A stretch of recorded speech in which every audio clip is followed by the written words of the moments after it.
So today, Rob Snyder is with me. He is known online for working a lot on product market fit, and he recently has released a new book, Power of Pool. And I think it's a good book. Rob has been in the space for a while. He's a 3-time serial founder with a lot of frustration under his belt. And that's triggered him to be very inquisitive into product market fit and set out on a search on what makes a startup work and what not. And I think this book is a missing piece of a puzzle in the collection of startup books that are out there. And Rob frames it to be oriented towards the overthinking entrepreneur. He puts demand central, unpacks what it means with the pull framework. And this is not just another canvas. It explains why customers don't buy you, which is the issue of most startups. And he takes a very contrarian position compared to most startups books. He says, fuck validation, sales is research. And he does all that in concrete language that's easy to digest with sometimes great aphorisms, such as capitalism doesn't give participation trophies. He mixes personal anecdotes with clear examples. And I rarely recommend startup books because most just rehash the same content. But this one I've recommended to almost every startup I work with. So as you can hear, I'm fairly positive. And I wanted to get a critical review of the book, so that's going to be tricky because I'm also positive about the book. So Rob, welcome to the Dr. Market Fit podcast. I think we could just stop it there, honestly. That's good enough for me. I feel like we could just wrap. That's great. So we're going to pick Rob brains on the great ideas in this book, but just to make sure for the people who didn't read it yet, what is the core premise of your book? We need to unpack that first. So how would you explain that, Rob? Gosh. Yeah, the core premise is that the way that we're typically taught to do entrepreneurship and think about building a startup will cause us to do a bunch of things that sound right, feel right up until the moment they don't work. And then they will give us a way to think about startups so that we can't debug why it's not working. And so the result of that is that when startups work, it is weird and rare. And I have been in that position of it like not working, not understanding why, and then it randomly working.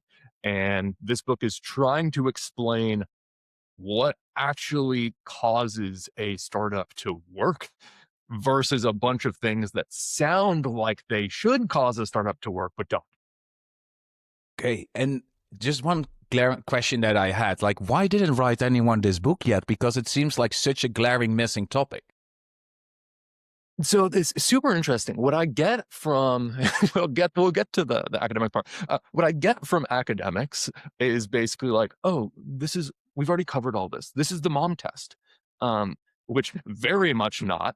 But and then what I get from people who have like a ton of experience, like serial founders, like very successful investors is, yeah, this is just articulating the thing that I've been frustrated trying to articulate before, but this is the thing that we all know. And so I don't know. I wish somebody else had written it. Dude, you should have written this book like a decade ago so that I would have not, I don't want to write a book. I don't like writing. Like, I just want to build stuff. And so this book had to be written, unfortunately. Yeah. So you felt like you're the martyr of this topic right now. All right. So that's Rob Snyder who's going to be with us. So this talk will have basically 3 phases. In the first phase, Rob will explain the basic of his framework, and we're going to plot this over 4 startup phases on how this framework can help you, so the listeners, they can understand what the book is about and pick up tactics that they can apply after this, listening to this podcast immediately. Then I'm going to challenge it a little bit with some clarifying questions and some critiques. And in the end, Rob and I are going to zoom out to do a broader reflection on the entrepreneurial realm. So Rob, are you ready to go? Let's rock. Okay, so what is pull?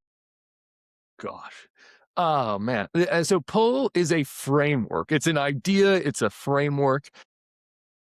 So like pull is when somebody tries to buy your product. Or in my case, I would get phone calls when we found product market fit from people who would say, I need to buy your, like numbers I didn't know. I got a phone call from Kansas City once. And they're like, hey, I heard about your product. I need to buy it. How do I sign up? Where do I pay? Also, what does it do? Right. And it's like, that's a strange order of things. And so like, that just didn't make sense in my brain, but that's what pull feels like. And we've known what that's like forever. You see Anthropic, you're like, yeah, I'm pretty sure they have pull.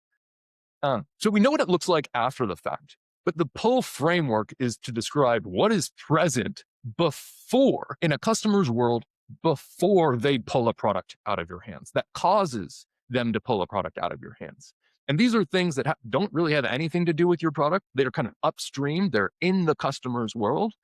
And so the 4 components are: there's a project on their to-do list that's unavoidable right now. It's not something they can delay or not do. They have a list of options for getting that project done, and those options have limitations that prevent them from doing the project. And so those are PULL. Gorgeous acronym. So if we want to, I think it's helpful to unpack them one by one. Maybe in the chronological order that you set them. So that this project thing, maybe because my listeners likely have some vocabulary around. So what is a project? A project is roughly equivalent to a job to be done. You can just think of it that way. But in my mind, I think of like basically, I have a to-do list in my brain. You have a to-do list in your brain, right? We have a Trello board, an Asana board, and on that to-do list, it's stuff that is not like, I want to buy a CRM. Nobody's ever wanted to buy a CRM. That's like not a thing. I never woke up with that feeling. No, never woke up with that. But it's like, I need to organize my sales data so that I can, I don't know, not miss another month or whatever, right?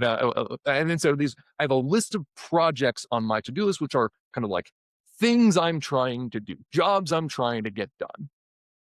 And but you and I, we have a lot of things we'd like to do.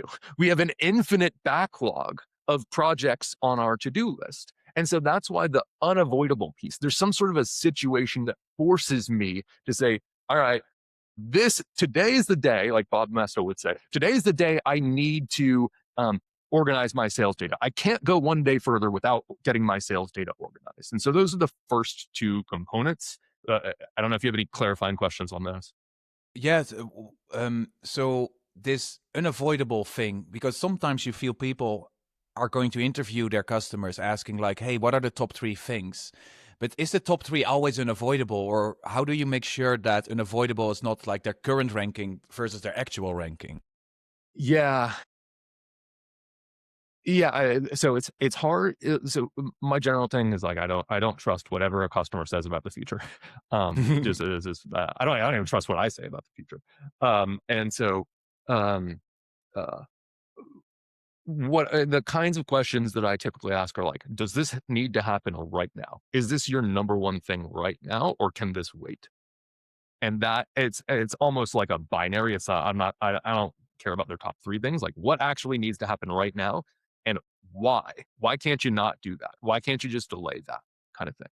And so it's way more about like, I think one of the default assumptions we come in with is like, when we hear, oh, it's a top priority for me, it's like, great, check box. But but I tend to take the other of like being way more skeptical of like, okay, but prove it to me. And why is that checkbox so risky? Because it resonates with me. But what is the risk of assuming, oh, we got it, and we can tally it in our Excel sheet or our Canvas? Like, why is that so risky? Well, it's risky because I can tell you, oh wow, X is really important to me right now. It's super important priority. And you can ask, well, why now? And you say, well, it's very important. You know, I can just give you a bunch of reasons why the thing is important to me. But but also those things can be true, and I can do nothing about it. Yeah. And so I just came off a sales call trying to sell my mentoring services, and we were talking about this particular founder. They completely lacked a go-to-market strategy, like the sense of direction, and also a structure to systematically do it. So I felt like, that sounds pretty important to running a business, right? And in the end, I wasn't able to close it. It was very clear to me that he was postponing. Yeah, we'll take a look at it. Maybe next week I'll get back to you. And then I know there's like a 10% chance that will convert, right? Yeah. It's exactly like, and it doesn't matter if I think it should be like, I'm like, you're insane. You should absolutely, like, what are you doing if you're not figuring out go to market? Like, what are you spending your time on? Your website? What are you doing? But like, the core thing is like, this kind of thinking, pull thinking, demand thinking requires me to just remove myself and what I want and my ideas and my product from the equation and just look and observe and say like, what are you actually trying to do right now? Just assuming I don't exist. And that for that person, it doesn't matter if you think they should be prioritizing this right now, right? Cool, great, that's good. They're not, and and nothing you say is really like it's going to be hard for you to change that for them. Yeah. So academically, I sometimes use the phrase like you want to understand that pre-existing behavior, like regardless of whether you are there and understanding which direction they're trying to go, right? So and behavior is the only thing that actually counts, because whatever people say, I always say, like, if you ask people on December 31st, are you going to be in the gym on February 1st, you're going to get a lot of false positives about that, and you want to avoid that. So this is the P and the U. Like, is there something like that they're going for? Yeah. That is extreme, not just important, but unavoidable. Yes. And then the double L. What are those about? The double L, the list of options and the limitations. So the one of the ways that to understand pull is actually to invert everything, which is to say, like, most people would be crazy to buy your product because if they don't have an unavoidable project, then they're doing something else. They have some priority. So, and they're not going to say, oh, you know what? Let me do this. I'm going to drop my priorities right now to buy your product. Like, that would be a weird thing for people to do. But even if they have a project that they're prioritizing right now that they have to do, most of the time they're good enough doing it themselves or with their existing tools or with their, they've hired somebody or whatever. The existing options are good enough. And that's where the L's come in. Whenever you have a project, you have to do it in some way. You have to get it done. And that's where the supply side comes in. We've been talking about demand, where it's like, what are they trying to do just you as an impartial observer? You have no influence over the project they're trying to do.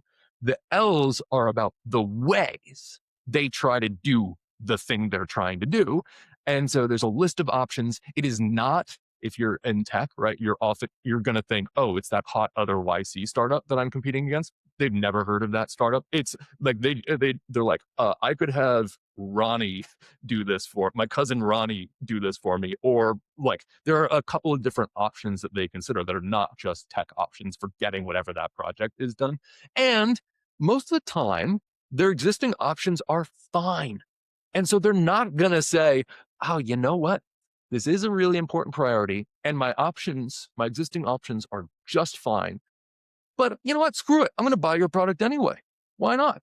Like that's just a weird thing for people to say. And so if you don't use the pull framework, you're essentially betting that they're going to say, I'm going to drop my priorities, or this fits a priority. My existing options are good enough, but screw it. I'm going to buy this anyway. And what do you think about this idea is that because that no competition is the worst competition? Because I'm not saying that the claim that a lot of founders say we don't have any competition, but because there's always indirect competition. But sometimes founders are pitching ideas and people are not doing anything about it. They're not deploying any solution. And those, in my perspective, are the reddest flags for startup ideas, because apparently people are fine with not doing anything. What's your perspective there? Yeah, so sometimes it all comes, as you said earlier, it all comes down to behavior when you pitch it, when you describe it. And so I'll give an example, right? Like if you had watched me before Lovable came out, you would see a lot of me not trying to make a website. And the reason I was not trying to make a website was simply because website makers made me want to jump out a window. And so if you'd say, oh, well, why aren't you making a website or whatever, right? I'd be like, I'm just not, I don't need to, whatever. You don't want to end that toxic marriage with Wix or Squarespace space, right? No. I don't want to click and move stuff, and then it always winds. And so, just even thinking about it makes me angry. And so, and so in that case, like those aren't viable options for me. It's just like not something that I was going to do. And so you would watch me and you'd observe not making a website was like, it wasn't clear that making a website was a project that was on my backlog that I would have done if not. And so, but yeah, like in general, I agree with the point of like, if there is no competition, there's probably a reason, because when demand exists, it tends to pull some sort of supply into existence. Yeah, that's one of your like flipping the script, contrarian standpoints in your book, where you say like, hey, it's not supply that creates demand. That is often accepted. Like demand is somewhere. You say no, it's actually the other way around. When did you realize this script flip in your journey? So I was like 2 years into just smacking my face against random doors in my startup, where we had we'd raised some money, had design partners, had done all the interviews and research and all this kind of stuff, and just couldn't sell the thing. And couldn't figure out why. Was just pivoting aimlessly, not unclear, couldn't tell head from toe. And yeah, and so that was fun. And at that point, I watched a video from Ryan Singer from Basecamp, the guy who created Shape Up. Yeah. And this was like, I don't know, just 2018, 2019. The video has like just a couple thousand views. I think it's like one of the greatest videos ever recorded in human history, and it's a shame. But he made the point that feature requests are not demand. So this is a product management video, and he basically said, "Yeah, we got a feature request for a permissions feature at Basecamp." And so when you think you get a permissions feature request, you like that's demand for permissions in a product. But he said, no, that's not the right way to think about it. That's a request for supply. Demand was something else. And what it turned out was somebody requested permissions feature because a contractor had archived a project in Basecamp thinking they were only doing it for themselves, and they archived it for everyone. And so what the real demand was, which had nothing to do with supply, was totally separate, was I want to make sure contractors can't archive a project for everybody I want to prevent that from happening without realizing it. And so then I was like, oh, that's interesting for product. And then I was like, whoa, that like explains why I've been totally backwards on everything in startups. Because that demand of like contractor archives something, I want to prevent that from happening, came before the supply request came. It caused that supply request to be relevant. And it also caused them, like the potential customer was translating from the demand side to what supply you should make, which clicked the like, oh, that's the Henry Ford quote about faster horses. That didn't actually get said, but and so like that's when it all started to click for me. And basically it was a couple months after that our startup actually took off. And it was because I don't know if it was because I had that model, but having that model in my head made it less disorienting when we were taking off. It actually gave me a way to understand why we were taking off. Yeah, so all of a sudden there was this other outcome that was created, and you could say, oh, I haven't even articulated what that thing behind the feature is. Yes. And then you could start thinking about that.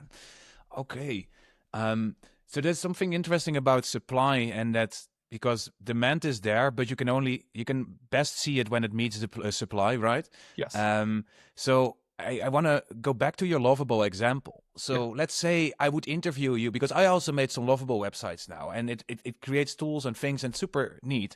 But if you would have interviewed me like before Lovable came out, I wonder if you would have been able to surface my demand, because I didn't even was conscious of the fact that I had some projects off my shelf, right? So that is also sometimes what is so elusive about demand. Would you agree with that? Yeah, totally. So that's, by the way, why I am not a fan of like Montez customer discovery interviews kind of thing, because there's a variety of different reasons for that. But it is, but like first is we don't know what we're looking for. So we find pain points and problems. We haven't even riffed on pain points or problems yet. We can trash those at some point. We're going to get there. We're going to get hell there. Yeah, hell yeah. Yeah. And so yeah, like what you are. So the question is like, what are you actually looking for? And can that thing be found in an interview? What you would actually be looking for is like, imagine you're watching over my shoulder as I try to use Squarespace, and you see me just shaking with rage, me slamming throwing my computer up. You would be able to infer, okay, the thing you are doing, the supply that is available to you does not seem to be a fit for the demand you have.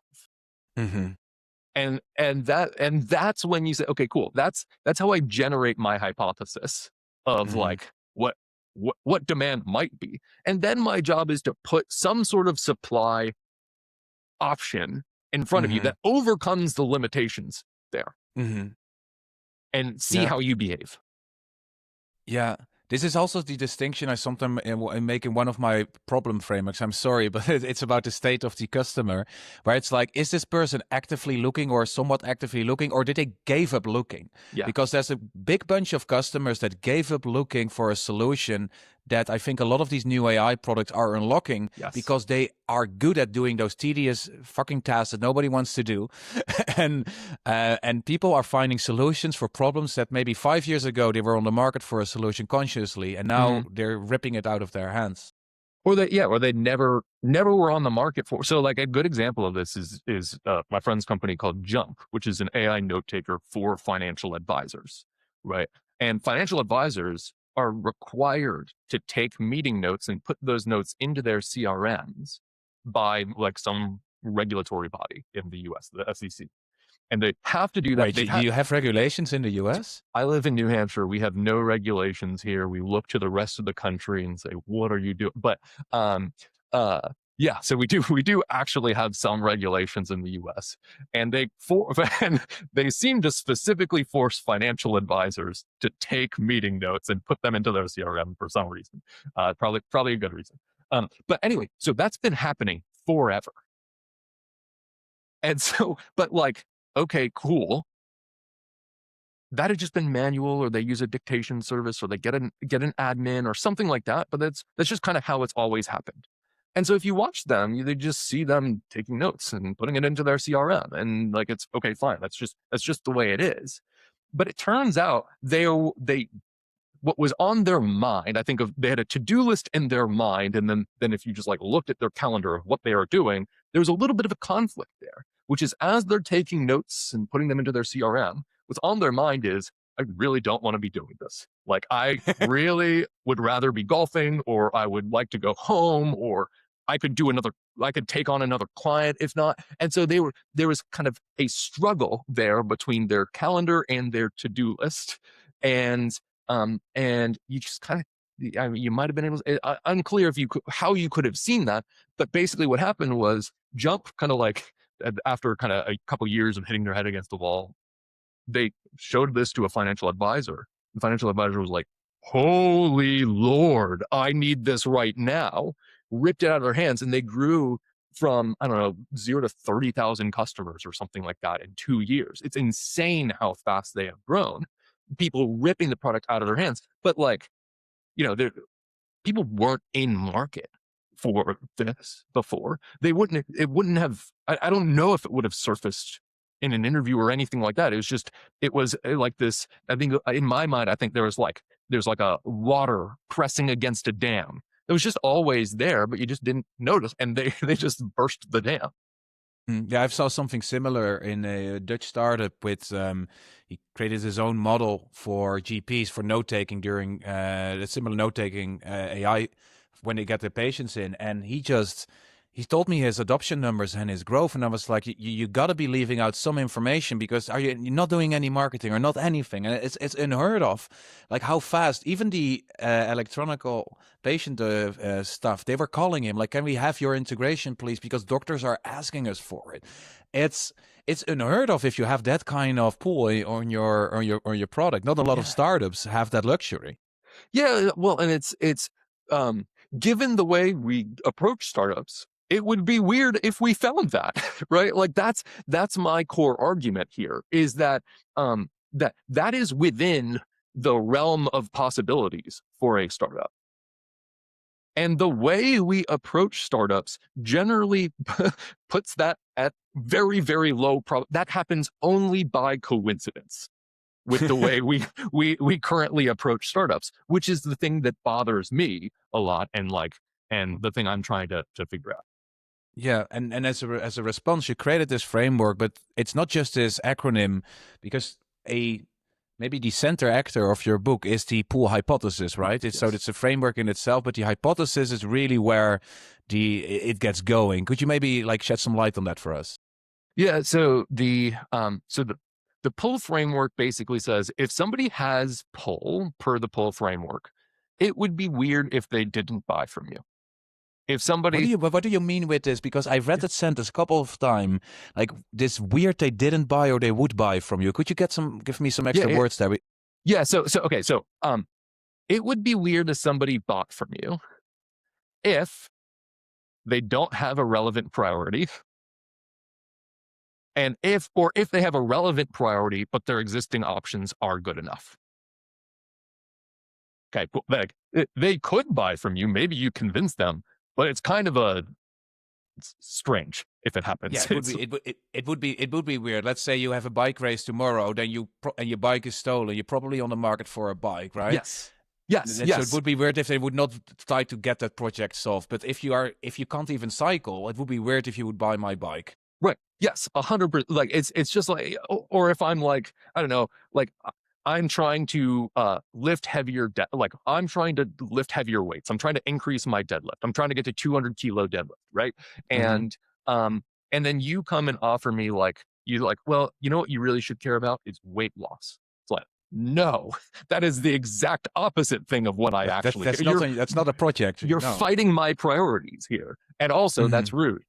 No. And so okay. So if they don't have pull, it would be weird if they bought. If they do have pull, just think of it. They are prioritizing something, or they're trying to prioritize something that they can't do. And so in that case, if you show up with something that unblocks them in a relevant direction, it's not guaranteed that they will buy, but they probably will buy. And then how does that link to the hypothesis? Yeah, sorry. Okay, yeah. Sorry. And so that's the pull framework. Then what you do is you fill out the pull framework with your hypothesis, which is essentially to say, I believe a person with these characteristics exists who will pull the product out of my hands. And then you go and test that by going and finding a person like that and basically showing them your supply. It's a little more complicated than that, but not that much more complicated, and seeing what happens. And like the benefit of a pull hypothesis of saying like, this person would be weird not to buy is if they don't buy, something is wrong. Versus if you're like, I don't know, this person might buy. If they don't buy, it's like, what did we learn? Nothing. I don't know. So, and I think, and from that point, it's like, I thought this person would buy because this was my formula, like my argument why he would buy. It's almost like a short narrative, right? Little story as you put it out there. So Rob needs to do a bicycle race and that's tomorrow, but his bike got stolen. So he needs a new bike. And then I say to Rob, hey, I have one and it's good deal, 500 euros. And Rob says, no, thank you. Then that should trigger the founder. What the hell went wrong there, right? Yeah. It's like, wait a second. Yeah, exactly. It's like, okay, something about my view of the world is very wrong if this person doesn't buy, right? And there's a couple of nuances I would say to creating a pull hypothesis. What smart people tend to do is we tend to go to the whiteboard and reason from abstract principles about what we believe a person should do. That is very, very hard to do, right? It's like so hard that I would just avoid that at all costs. And so I strongly recommend generating a pull hypothesis based on a real person who actually has pull, in which case, like being right is like not a magical thing there. It is like way more likely to be right than just reasoning or abstracting or pontificating about the future. And then with that pull hypothesis, you talk about generating that. But what if you don't have any customers? You're just starting out, you created some product and you want to, you know that you don't understand your market. And the reflex a lot of people have is still to write something down, right? But how does the pull framework then help to get that first customer? Yeah. Well, my argument, or like what the book would suggest there, what the theory would suggest there is like, you will almost certainly be wrong if you write something down. And if you're okay with that, cool, write something down, go talk to a potential customer, lean back and see how they react to it, and then like iterate based on that. I've seen quite a few startups figure it out by trying to sell the wrong thing and customers correcting them and saying, no, it's not that, it's actually this other thing. And that's how it happened to me when my startup took off. I had a potential customer that I demoed to, who called me weeks later, and he was just like, I have no idea what you were trying to sell me, but like, I don't need whatever that was, but I wouldn't pay you to do X because you're a you're a tech guy. Maybe you can figure that out. And I was like, all right, I guess I'm doing X now. And that's how a lot of these have happened. But if you've kind of like spend a bunch of time building a product, you can generate a hypothesis of who you think has pull. And then you can go sell to them. Yeah. But I would actually just try to go observe them, like go do their job with them. Maybe go join them as a consultant or a contractor, or join their team for a little while so that you can actually understand if there is a need there, versus kind of like just guessing. Because I've seen a bunch of people do 50, 100 sales calls and learn nothing from it because Mm-hmm. they're just so wrong and they don't know how to get to right because they have no actual intuition of what the person's life is. Mm-hmm. And then by shadowing them, if that's allowed and okay with them, and then we tap in this pre-existing behavior, like what are they trying to achieve anyway, regardless of whether I have a cool startup, and then trying to get into that. So an issue I sometimes encounter with the startups that I'm mentoring, and I think some of the listeners will also have this, is to say, okay, but I can't even book that meeting. I can't even get to start to talking to them. I sent maybe 200 and I personalized DMs. I followed the book. I wrote down 5 segments and I started doing that. And people only reply to say no. What would you then recommend to people that are gridlocked there? Yeah, fix your outreach message. There's almost always a function of like, as you're saying that, I know what their outreach message is. I can smell it. Like I can tell what this is. And so like all of these things, all of these things are generally like solvable with the right theory of the case of like, what is the purpose of an outreach message? And if I read your outreach message, your message has underneath it a theory of what you believe will cause that person to meet with you. And that theory is almost always, I believe you will meet with me because I'm the main character and want you to meet with me, right? Like that's the underlying theory of the message, which that would be weird. And so that leads to like you sending like random personalization. I saw that you're leading sales at XYZ Corp. Cool. Oh, yeah. I know I'm leading sales at XYZ. Like I don't get, or it leads to like I think of that as like offensive personalization. Then it leads to Yeah. like a bunch of weird founder things that are like, you say not selling anything or no pitch or like a bunch of things that you include because you have the wrong theory of the outreach message. The point of an outreach message is to get that person to meet with you. And what's going to cause them to meet with you is if it's interesting enough for them to meet with you. They have a hierarchy of what's interesting to them. And the fact that you think you're the main character of the universe is well below the bar of what's actually going to cause them to meet with you. And so you have to figure out something. And so my favorite outreach message is, which isn't available to everybody, but like you have some version of this, was like, it changed from like this generic spammy sales outreach message to, hey, Snoop Dogg just invested in us and I thought you'd find it interesting too. Would you be open to chat?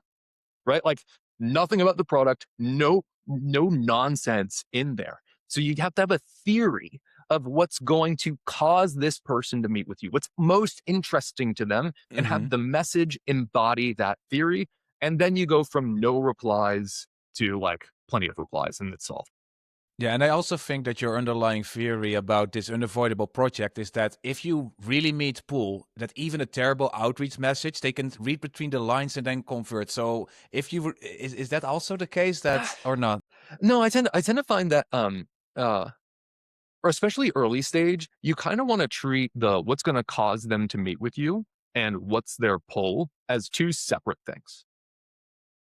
And so the message that gets people to meet with you often doesn't have anything about the pull or the project in it or the product or anything. It's just an interesting enough message. And then maybe eventually that changes, but often it doesn't. Like I know there's a friend who's a YC founder who she still uses the exact same message that we came up with when she was pre-product market fit. That says barely anything about her product. It's just like, I'm an interesting person working in like this general space, and I thought you might find it interesting. So you're against, because there's a different mantra that says, put your supply extremely clear out there so people can filter for you if they want your supply. Yeah, right. Like there's there's all these things that make logical sense in isolation and then don't work in practice because something else winds up being more important. And guess what that is? It's that most people, when they see supply in a sales outreach message, don't respond, even if the supply might be a good fit for them, because they don't want to respond to a sales message because it's not interesting enough to them. And so it's very like, that's how you get the 0.001% reply rate. And like, yeah, you can get a demo a month on that. That's exciting. Congrats. But like, we're solving for something else at this stage. Mm-hmm. And what do you think about the lines like, we have been interviewing quite some X or Y or Z people, and I thought you might be interested in hearing what's going on in your market or something? Yeah, okay. That's a theory of what's actually most interesting, what's on this person's hierarchy of interestingness, which is almost always wrong. Like, I don't care if you've been interviewing other book authors about da da da da da. Like, I couldn't care less. That's not interesting to me. And so it all has to come back. Like, you have to first come up with a theory of what is most interesting to my potential person who is receiving this message that's going to cause them to meet with me. And so and now if you have this framework in your mind, you can look at all these templates and you can look at them and say, oh, the theory underneath this one is that they want to see research from other CMOs on AI search. Cool. Maybe, probably not, possibly, but then you can test do I actually believe that theory? Mm-hmm. And do you believe you need large volumes to test an outreach message, or is it every time? Because I always say start with a couple dozen, and if you have something that works, you can easily get to 10-20%. What's your perspective on that? Yeah, I tend to. So most startups that I see tend to start with warm or like LinkedIn outreach, and you can usually tell within a week of outreach on LinkedIn. Like you can usually get 5. If you can't get 5 people to meet with you in a week on LinkedIn, then like you're doing something very wrong and should iterate on whatever your message is. And so like that's a good bar. Yeah, I always try. I think you also say it is like, aim for getting 3 calls per day at some point, but you should make progress towards it, right? Yeah. Start with getting your first meeting, right? And then then figure out how to get your second, and then you go from there, and then you figure out kind of what message works. Yeah. You're actually saying explicitly that the pull framework does not directly help in landing that meeting itself. Correct. Okay, so that's good to clarify for our listeners. So let's say you land that meeting, then we're just going to walk through the funnel, and you're going to show the magic of the pull framework. So I'm sitting in that meeting. I'm not sure if it's the right person, but I feel it could be. How is the pull framework going to help me in that meeting? Yeah. So the typical way we think about sales is entirely backwards. At least the way that I was taught to think about sales and the way that I approached sales early on, which was I thought that a meeting like this, it's a sales meeting. So the point of a sales meeting is for me to convince you to buy my product. But pull turns that entirely upside down. It's like, okay, you're either weird, you're in a state of pull, which means you'd be weird not to buy my product before I show up, or you're not, in which case I'm not going to be able to convince you of anything. And so like that founder you talked to earlier, right, like there was nothing there that you might have been able to, right? No, like never. Right. It like basically never works.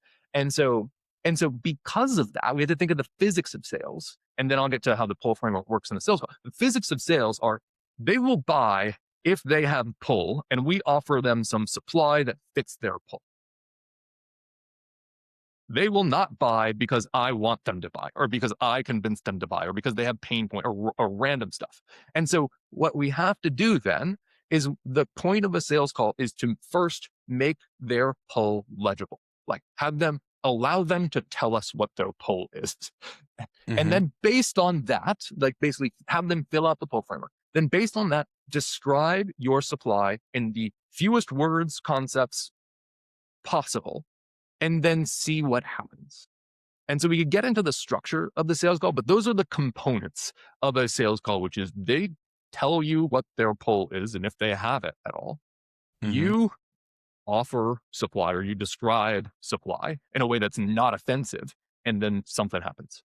And I think because I've been working with your cloud skill too, and we'll get to that later, but Yeah. what I picked up there, it's extremely important that they articulate it. So even though they're beating around the bush and you can see it like by the contours, you need to make sure that they say it out loud, or at least summarize and say, did I hear correct? You're trying to do X.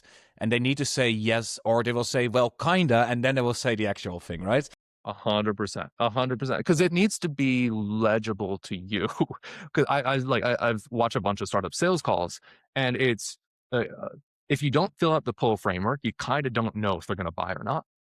Mm-hmm. And so you leave the sales call, and you're like, I feel like that went well, and then you get ghosted, and it's like, why? And, well, the reason wasn't visible. We didn't look for it. We asked a bunch of random discovery questions that were on some checklist somewhere about their current state, about data, like all these other things. Well, can you maybe give me some red flags of discovery questions that founders should avoid? Oh my God. So I think of there are like status quo questions that you can learn a ton about, where you're asking about their status quo. So, oh, I see you have a bunch of books back there. What's your current process for writing your dissertation? It's like all of these things. What's your team size? It's just all things about their status quo, where you can learn. Why is that bad? Why is that bad? Because you could argue to say you need to understand the current situation they're trying to depart from. Yeah.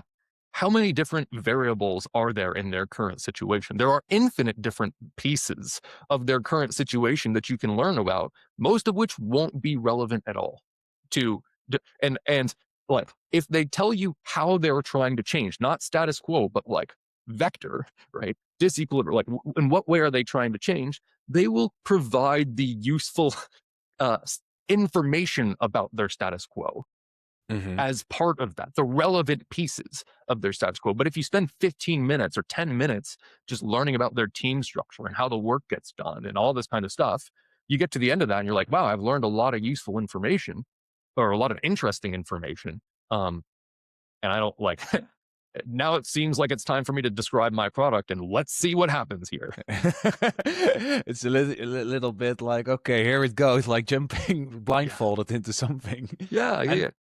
But also, what I also don't like about questions such as, can you describe this process? You're going to get an abstraction Yes. based on the vague past 12 months. And I once did a customer call, like a sales call, and I asked, when I was an innovation consultant, and I asked the people for like, hey, what is your current innovation process? And they said step by step, blah, blah, blah. First we do this. So you can imagine what kind of corporate innovation process looked like. But before he answered that, he said, he laughed, and I learned to, if people laugh or show those kind of emotions, to just ask them like, hey, why did you laugh before you explain? He said, well, this is how it goes on paper, but actually, and then he started to riff on what went wrong, etc. And those were the actual genuine nuggets. So people are also very terrible at abstracting and telling you how things usually go down, right? Yeah. 100. And the other thing too is like they show up to a sales call and you start asking them questions about their status quo, but they came to this call for a reason, right? And maybe the reason is just, oh, you sent an interesting message. Or maybe it was like, oh, I looked at your website, or I looked at your LinkedIn profile, and I've actually been thinking about XYZ. So they have a reason for coming to this call. And the way that another discovery pitfall here is like not asking them why they're on the call, and not like, why'd you take the call? I'm sure you're super busy. Like, why'd you take the call? What are you hoping to get out of it? Instead, they just come to a call where they get waterboarded with random questions about their status quo and then pitched a product. And it's so you're saying it's a good thing to ask, like, hey, why the hell did you respond to my message? Like, why are you here? Why are you giving me 30 minutes? 100%. 100%. And sometimes they'll say, I saw one where someone said, just because I'm a genuinely altruistic person. So like, I was like, oh my God. That's terrible. Which is something. But Yeah. like and some of the times you'll get not something super useful, but sometimes you will. And so and so what you want to know is what's their frame of mind? What are they hoping to get out of the call? Mhm. And then you want to ask questions that help you fill out the pull framework. So is there something that you're trying to change that you've been struggling with? Is there something that you're prioritizing that you're kind of like your existing tools aren't good enough for? Like something like that to fill out the This is pull also framework. contrarian standpoint because people say you should not ask for the problems, but you're actually saying no, let them spill the beans Yeah. Why wouldn't you?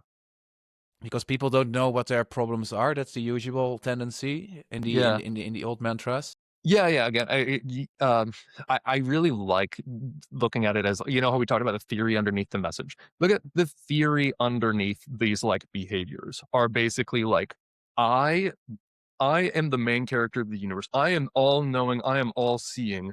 I am going to endow you with 20, 30 minutes of my time where I lecture you about the problem space such that you're going to come away enlightened, seeing the world as I do, buying my product and worshiping me at the end of this. It's like, that's what the typical sales call is. And it is like infuriating. Who are you working with? Like who escaped from an asylum, insane asylum, and then called Rob Snyder? But isn't it also this filter question at the start of such a call to say, hey, what brought you here, or maybe a little bit more directed? And what would I always like to ask, like, what would be the most sublime outcome of our time together? It's a little cheeky, and then people said, Sublime. okay. Yeah. And sometimes people say, oh, yeah, I don't really know. And that's such a good signal to know Yeah. at the start to know, okay, this person is oblivious. Then I'm first going to make sure that he knows that I know this is going to be a terrible conversation, likely because he is undirected, and then put in the extra work there. Yeah. Yeah. Yeah. Yeah. It's like, I mean, yeah, it's just like once you embrace that, like, they're going to buy or not based on if they have pull right now and you offer something that fits, Mm-hmm. then your entire psychology or your entire approach to these calls changes. You stop like leaning in and going for the kill and trying to convince and trying to push in these calls. You just get to kind of like lean back and have a normal human conversation where you figure out, are you trying to change? Do you need help? Can I help you? If not, I can, right? Like one of the outcomes of this call is I might be able to point you to somebody who's better fit for what you need. I'm an expert. I'm kind of like deep into this space. So I can tell, like, that's totally fine by me. Or we chat in 3 months or whatever. It was fine. Yeah, because that's something that also in consultative selling books is about, hey, you're there to figure out like first what they need and then point them to somebody that can help, and that person might be you. Yes. And if we then have that pull framework, so project unavoidable and the current options suck, we just spent a lot of time on trying to get that first customer. So I want to switch then. Okay, you have your first. How does the pull framework help to get from first to multiple? And next we're going to do from multiple to hell yes. So first to multiple. Yeah. So the nice thing is when you get your first customer, you have at least a theoretical customer case study or success story. Now, they might not be successful, but you had somebody who bought, and you can write out in reality, like, okay, what do we believe was this person's pull? Mm-hmm. And then you can say, okay, I want to try to repeat that because I don't want to have to create this de novo each time I talk to somebody. It's very hard to do. Like, this is the core art of 0 to 1. And it's why everyone hates 0 to 1. It's like really, really hard to generate this from scratch. So I would like to repeat this. And so you use that almost as a template that you then go and show to other people or, in similar sales calls and say, okay, I've now turned my pull hypothesis into something of a reality. And so now I have a kind of case study, hopefully repeatable success story that's almost certainly probably wrong as I try to repeat it, but at least I have something here. And I'm just going to kind of do this again. And I'm going to do this like 5 times or 10 times or whatever. Like my goal is now just to get to 10 customers. Mm-hmm. Mm-hmm. And the key benefit is that because someone went through that entire loop, you have like an empirical grounded source. Like we don't know exactly why it happened, but it happened. Yes. So and that ground truth is so much more richer. That's what you're saying? Yes. That's my understanding now. Than any kind of reasoning or hypotheticals that you could have generated in 5 months, right? Yes. 100%. Is it then also the case that getting from 0 to 1 is harder than from 10 customers to something repeatable? Yeah. Yeah. Like, wait, it's especially harder for like the overthinker types like you and me, which is to say, like my buddy dropped out of college. For him, 0 to 1 is super easy because he doesn't do any thinking before. He doesn't do any of this independent processing that you and I like to do. He just goes and basically says, hey, what would you pay me to do for you? And they're like, this. And I'm like, okay, cool. And so for him, 0 to 1 is easy, and it gets harder to like to get to repeatability after that. There's a lot of pitfalls there, but Mm-hmm. but like that, I just envy him so much because he can So just our go and do that. so our analytical modes are actually hindering for people to get started. Yes. Yeah. Because you think of right. What we're trying to do is we're basically trying to solve an infinite thing that is unsolvable in our brains before taking action. That has it's like all these different variables across time. What's the future of agentic workloads? Who the hell knows? I don't know. But I feel like I need to have a perspective on all of that before, and then my perspective on all of that is going to lead me to a product idea that may or may not fit somebody's pull today, but it's going to blind me to what pull is. And so that's why 0 to 1 is so hard. Mm-hmm, mm-hmm. Yeah, I once tried to summarize it as this first phase is not an analytical problem. It's a different type of problem, even though we use the tools that we are taught to solve analytical problems, right? I think that's right. And I think that'll get us to our, or like, that's why I'm kind of anti-research, quote Mm-hmm, unquote research for this stage, because mm-hmm. it really is just like find one customer and do the least amount of mental processing as you do that. Do the least amount of translation possible.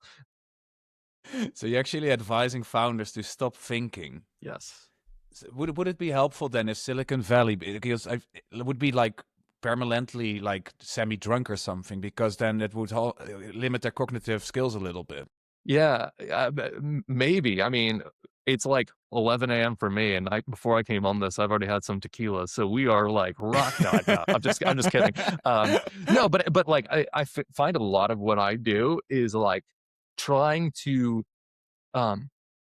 actually come up with a rigorous reason why we don't need to think as much. Like the overthink my way to like think less. Gotcha.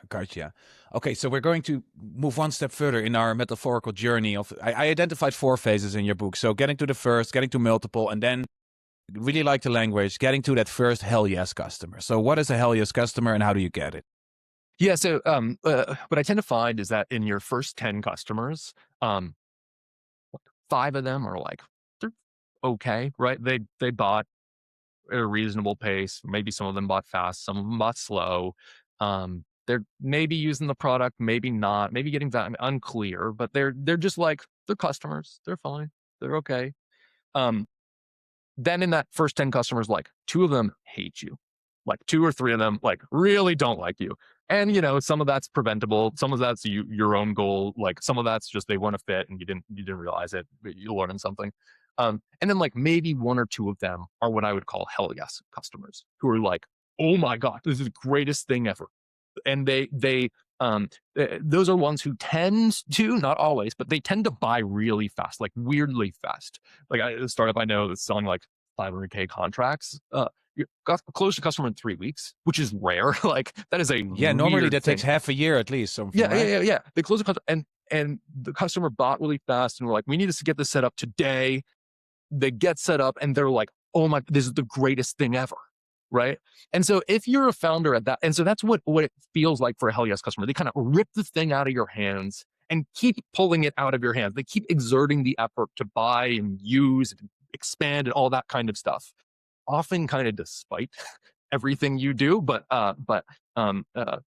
sometimes you are not counterproductive in that. And so the typical thing at this stage is to look across those 10 customers and say, okay, we want to go from 10 to 100. How do we do that?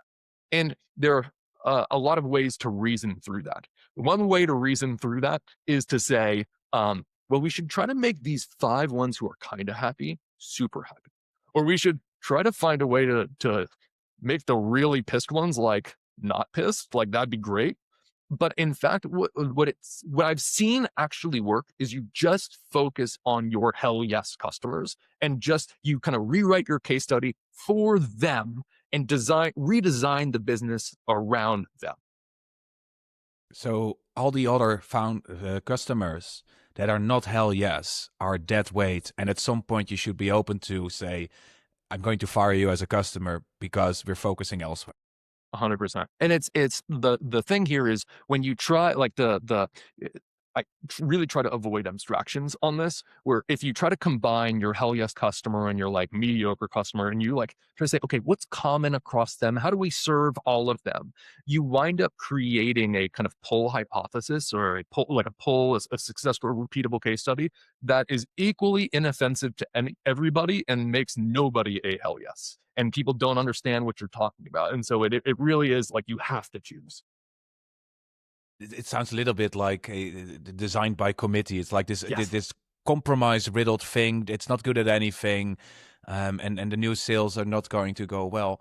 So if you have these hell yes customers, how hard is it to identify them? Because you got 5 out of 10, and I think that's a good score for hell yes superstar. But and you got them with a particular targeting, so they were in your pipeline. And how are you going? Sometimes this pool is hard to target, right? Because you cannot say LinkedIn Sales Navigator doesn't have like a pool toggle that you can that you can switch. That would be awesome. That would be sick. But how are you going to then not only adjust your supply to this group, but also your go-to market? Like how do you influence that then? Yeah, you have to. So in doing this, you're going to figure out that, oh, actually, it is not like the relevant variable here is not that they are a mid-sized company in the whatever space, in the real estate tech space, or they're real estate companies with 500 to 1,000 employees. Actually, the relevant variable here, the thing that causes our hell yes customers to be hell yes customers, is that they have new PE owners who are forcing some change down that they can't do themselves. And so when you have that realization of, oh, that's what pull actually is, then you say, okay, so I shouldn't be just targeting any old real estate company. I should be finding some way to find the PE-backed ones, or recently PE-backed ones. And, well, what if I just went to the PE funds themselves? Like so you go through a process like this to figure out what I call the like toll booth. Where's the place that you can set up shop such that the people who have pull, it would be weird if they didn't meet with you at that point in time. And so if in that case, if PE is forcing some initiative down on their portfolio company, and this is a random example, but like PE forcing an initiative down on their portfolio company and getting really pissed that it's not getting done. Well, if you show up and become friends and take the PE buyer out to a fancy steak dinner and explain what you're doing and just schmooze, like it would be weird if they didn't introduce you down there. So this is, it sounds like debugging, but it's a little bit like reverse engineering for, okay, where is this behavior coming from? Because the fact that they are backed by a PE firm, that in itself doesn't explain the behavior. Correct. But the fact that the PE firm has chucked a project over the fence and say, deal with it, otherwise you're going to be in legal trouble. That is the actual pool, and it's very unavoidable, right? Yes. Is it always possible to find such a route, or is it also sometimes that, you cannot identify, we just need to have high volume sales calls, have good identifying questions, and just do it in that way? Yeah, totally. Like you may eventually just do a kind of like spray and pray, or like slightly better than spray and pray model. But like so you will definitely have to do spray and pray if you don't have a sense of causality, which is inferred by the pull framework.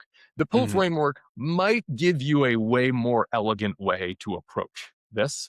And it may be available. Maybe you'll need to like create a new data asset that only you have internally that allows you to say, oh, out of all of the medical clinics, actually, I know that this subset of 1,000 are the ones that have the relevant thing, because we've actually done a huge amount of data work to figure that out. Like if you basically know that, okay, out of this subset of 10,000, 100,000 potential customers, if this is present, they would be weird not to buy our product. But if this is not present, they would be weird to buy our product. Then it kind of doesn't make sense to not invest a ton of money to build some sort of a way to just find those people. Yeah. Yeah, this is a very nice segue into the fourth phase that I saw in your book. So it was getting to the first customer, multiple customer, hell yes. And when you have these hell yes, you want to build what you said, like a success factory. What is the success factor? Yeah. So the short way to describe a success factory is that your job as a founder, as a startup, is to basically produce case studies, success stories that are nearly identical to each other. And you want to produce more and more and more of those. You basically want to just keep cloning the same case study, the same success story of a customer. And to do that, you need to build some systems and processes and product, even like that fits into this. And so you can think of the stuff that you do to systematize the production of nearly identical hell yes case studies, success stories, as a factory. Factory with 3 steps.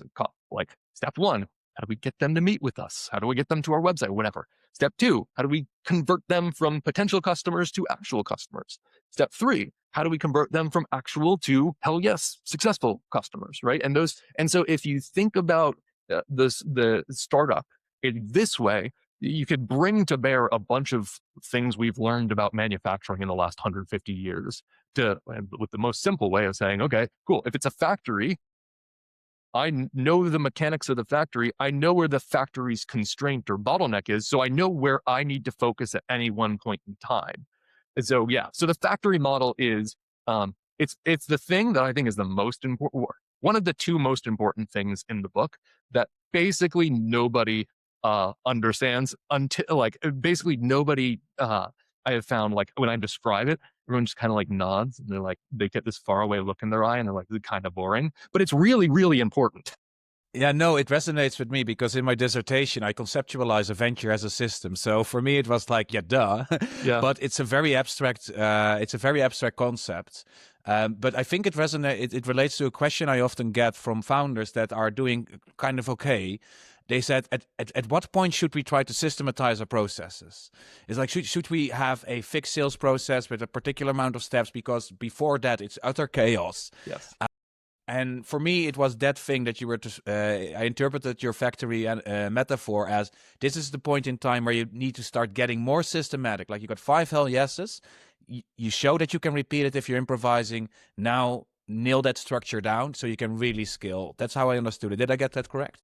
Yeah. I think that's like generally right. You can use the factory model and like the steps in the factory actually as a way to understand the entirety of the journey, and it's just kind of like a makeshift factory early on, and it's just kind of like you dragging people through that through the steps, and that's kind of how I actually like conceptualize it in my own mind. But yeah, like once you're at the stage where you have 5 hell yes customers and you're like, okay, cool, how do we get from 5 to 500 or 5,000? Like how do we blitz scale now? Well, you need some way to conceptualize how all the different things you're doing fit together and what actually matters and what doesn't. And the factory, the system model does that. But this is something where I see this is a very interesting inflection point for a lot of businesses. So if you just look not at just startups, but also SMEs included, I think, at least here in the Netherlands, but I think throughout Europe, so you tell me your experience in the US, a lot of these SMEs, they stop growing after 10, maybe 20 or 30 people. And I believe that it's due to the fact that the CEO cannot conceptualize the factory. And therefore, he needs to be involved with everything. So your buddy you were talking about, that's great at getting from 0 to 1, might not have the skills to bring it further. And think about Elon Musk what you want, but his brain works fairly well. He can conceptualize very complex organizations, and delegate that. And I think a lot of the founders that are doing things, sometimes they don't have this overview to see their startup as a system in the first place. So what would you advise to founders that, given this thesis that I developed, like could you because in my experience, not everyone is capable to learn this. I sometimes hit roadblocks with founders that I'm mentoring. It's like, you're not equipped for this. What should you do then? Dude, Because it's a very analytical exercise. Yeah, I haven't figured out how to get any. I've figured out, like, what tends to happen is it clicks for somebody some way. I haven't figured out how to make it click for people. This like case study factory thing is like super, for most people, it's just like, cool nerd, shut up, right? Like, this unclear why I should care. But then a couple people it will click for, and it will scramble their brain for a minute. They'll come back, and then they know exactly what to do. And so what I've found is that the way to start with this is to like take a small part of the factory and give them the system lens on that way of thinking. And so it's like, you break down their outbound stats, and you kind of show their outbound stats as a system, and you just show them that and say, okay, given this, what should you change? Yeah, and sometimes it might be as simple as just drawing a funnel on a whiteboard to see, these steps are connected, like to let the penny drop. Yeah. And it's like, and so what I did, so I actually did this at A16Z last week, where I put up outbound stats and like the message and stuff for people. And I was like, what would you change here? And the typical default is to be like, oh, wow, this message sucks. Oh, this is awkward. This like and they will make all of these very valid criticisms that are all irrelevant, because the takeaway is like, yeah, cool. It's getting an 8% meeting rate on it. Don't change it, do more volume. Like, that's the bottleneck here. And so once you have that realization of one part, then you can like zoom out one layer and say, oh, wow, that's an interesting way to see things. Maybe now I can zoom out another layer, and holy cow, right? Now that we're having 3 meetings a day, the bottleneck is somewhere else. Okay, but this is a comment that I had for the critique part, but it's touching upon this one, because you know that an 8% meeting rate is good. Yes. And a lot of these founders was it at A16Z Speedrun or? Yeah, so there's a lot of first-time founders there. They don't have any bearings on what is good and what is bad. Yep. And if you go online and you try to find those benchmarks, they say real estate is 1 point something. Those also don't really help. Yeah. So somewhere in your book you wrote, you did such a breakdown of a funnel, and you say, where should you spend the time?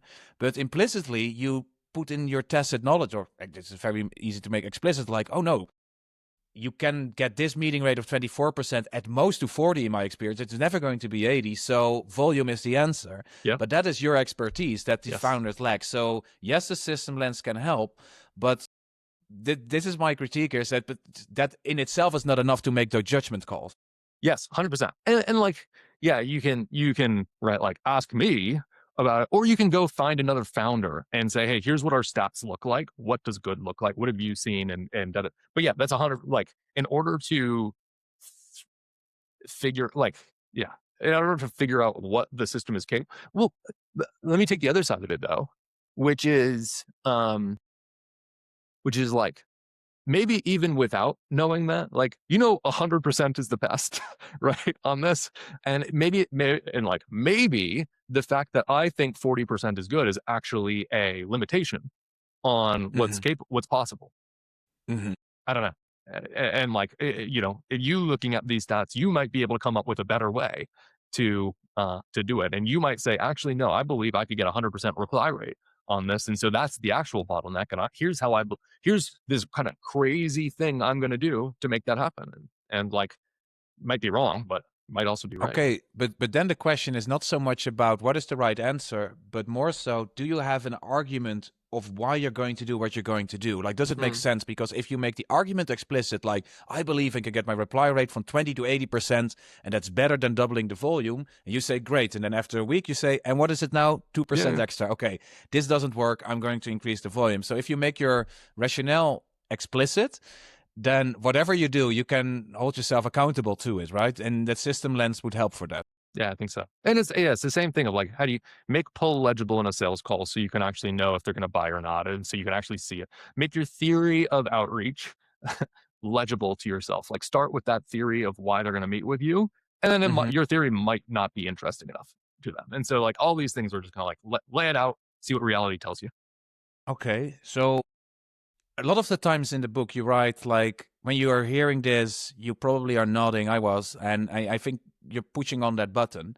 And I also saw some excuses or hurdles in this process that I want to ask you some questions about that I think are fun to unpack. So this is more like a quick fire round of questions here.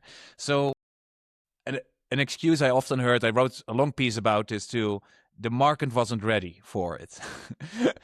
Why did you put that in?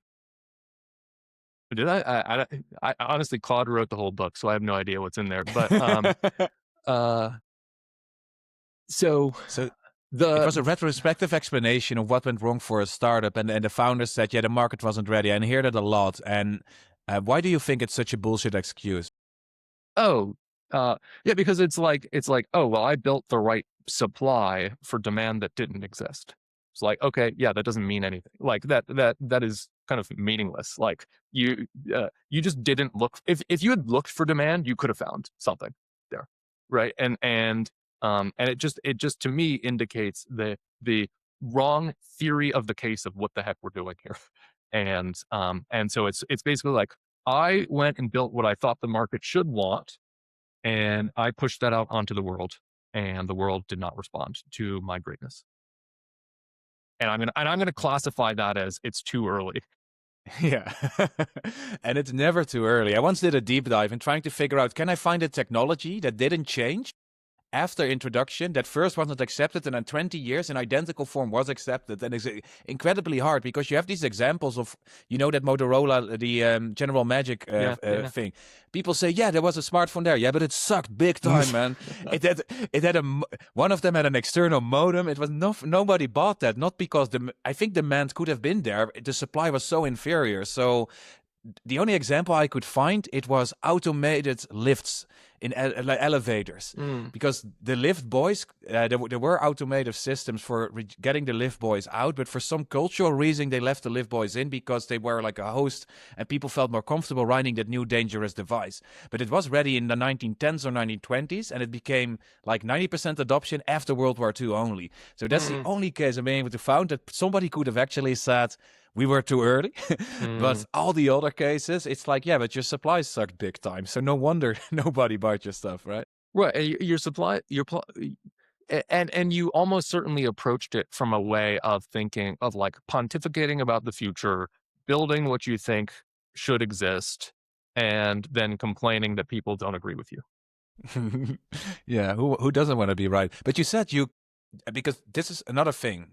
People ask me a lot. I sometimes just say, no, there's no startup here. You said you can continue to hunt for demand, but I would say you cannot force that you can find demand, right? No, there's no, like, the universe does not owe you the opportunity to find it. It does not owe you the finding of demand. It gives you the opportunity to, but you might just be looking in the wrong place. And like, and the challenge of this is it's unknowable. If it's like I mean, maybe you're the smart one. You tell me. Like, it just feels like it's way too complex and like unknowable to know if there is actually demand where you're looking. I think it's an epistemic problem. It's not only too complex. Even though if you would have all the variables, I believe this is a philosophical issue. Is that you're looking for particular information that nobody codified yet, and that the information is somewhere in the behavior or the minds of the customer. And in those sales calls, you're trying to extract that and let them articulate it often for the first time.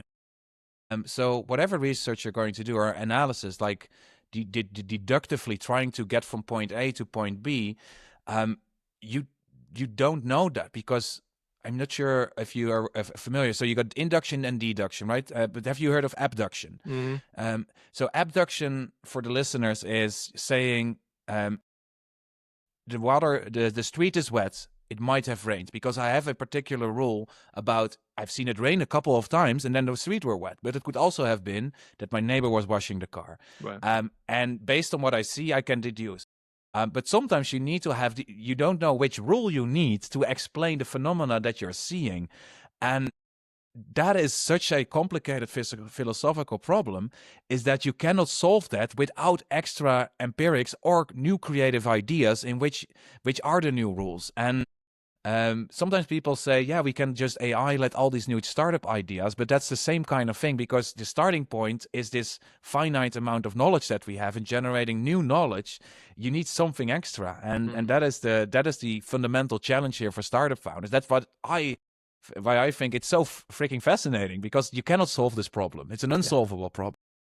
Yeah, what's interesting is I was talking with somebody about this, and they're like, "Well, how do I know I'm like pursuing the biggest thing?" And like, how do I? And like we were talking through a bunch of different startups that have taken off, and they're like, "Well, it all seems kind of like path dependent, right? It seems like something happened in their journey that caused that like was the seed of it, and they were kind of on a path, and it's like, yeah, that seems to be the case. It just seems that like you figure one thing out." And Yeah. then everything else kind of assembles after that. Yeah, I literally have a study in my dissertation where I'm looking at the venture concepts. It's like it's a very summarized version of a startup idea with like 3 components, and I'm trying to trace like how these components increase in concreteness over time. And you can find the seed in week 1, but the light level of granularity is only there in week 4 or week 5. Mm. And if that seed weren't there, then they wouldn't get it. And sometimes it pops up in week 3, but in week 1 you could never predict like what the shape of that thing in week 3 would be. But by doing, the thing unfolds, and then you get there. Yeah, but that's the hard part of doing this. Yeah, well, it's like there you had to find a thing, right? Like one of my investors once told me, I was like asking like, what do I need to do to get to Series A? And I was expecting him to say, these are the metrics you need to hit, and he's like, yeah, it's you need to prove that you have figured something out, and like that's the most true thing that I've heard on It's it. very general, yeah. Yeah, it's way more right than you need to hit 1 million ARR, right? Like you need to prove you figured something real out. And like that's how startups come. You figure something real out. And then you kind of something real out about pull, Mhm. and then about supply, and then like and then the stuff kind of like starts to come together, and from there it just you assemble the case study, the success story, the factory, kind of like tinkering around Mhm. as by comparing and contrasting. With if you speaking then of that, you speedrunning that entire process now in 2 sentences, but can you turn every customer in a hell yes customer? No, of course not. No, you can convince people to buy. Like Mhm. you can. It's kind of strange if they do, but you can twist arms, you can push, and then they're not going to Yeah. buy. And or So they there. might buy for stupid reasons, right? They might Mhm. buy and so yeah, no, there's the reasons that people are the causal reasons that people will be a hell yes customer exists in the demand side of their lives that you don't Mhm. control. Mhm. Now, there are pieces of it that you do control, like not shooting them in the foot when they sign up, like all those kinds of things Mhm. that you can do that can prevent them from becoming a hell yes customer. But the causes largely exist on their side. Mhm. So theoretically, and maybe you have seen them, there are startups with hundreds of customers who are without any hell yes customer. Correct. And whatever they do, they're getting this tepid, mediocre response, and they grow, but not as fast, and it's an expensive growth. Well, and so the actual kind of like I have a startup very much. So I'll tell you two different startups, and I have to anonymize both. But there's one very hot startup in Silicon Valley that sells some, we'll say sales tech or something like that. And um, they are basically hype. It's a lot of hype. They're backed by very impressive people, and people will sign up. They will be able to show revenue growth, and they Mhm. might be able to show retention, and they might be able to show all of these things, but they don't have hell yes customers. And it's basically because they've gotten very good at branding and marketing, but the underlying pull isn't there. And so at some point, they're either going to figure something interesting out, which would be great for them. I do hope they do.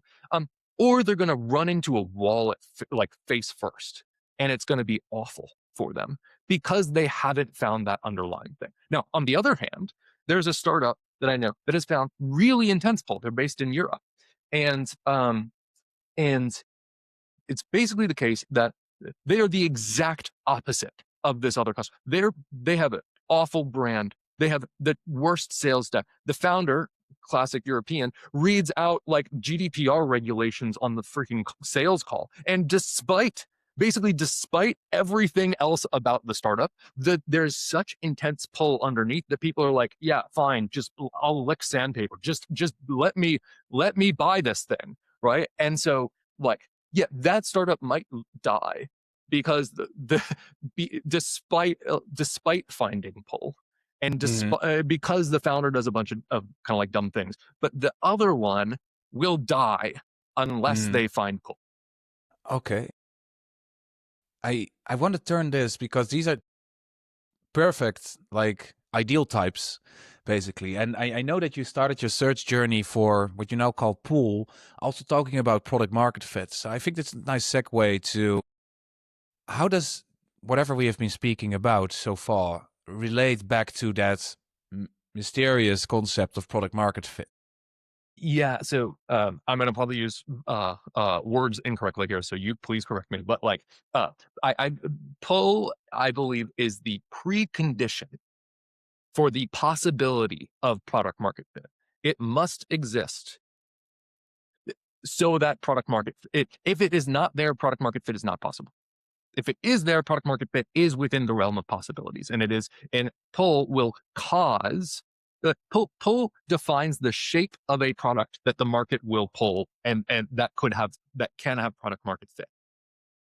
Would you say that second startup that you described have a lot of pull? Do they also have product market fit or not yet? What would you say? Not yet, because people are trying to buy, but it's still a little bit early. So they haven't seen people like keep pulling and keep using, like, product market fit, like Mark Roberts would say, is like defined by retention.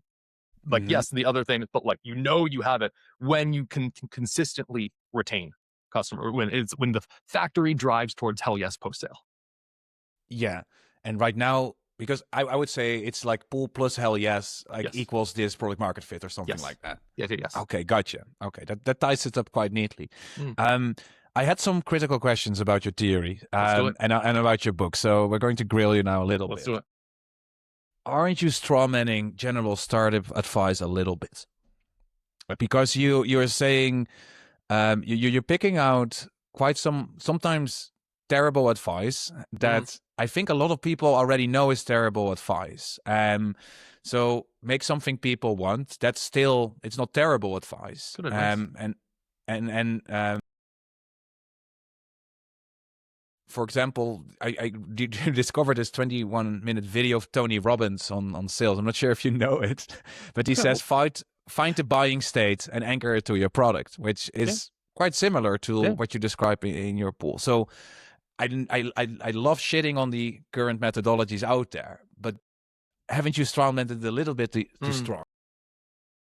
I'd say my anger is directed largely at the popular startup methodologies that entrepreneurs are taught as part of universities, accelerators, and boot camps, which would, and it's not necessarily because they're all wrong. Some of them are genuinely counterproductive, like are actively incorrect. Some of them are just imprecise.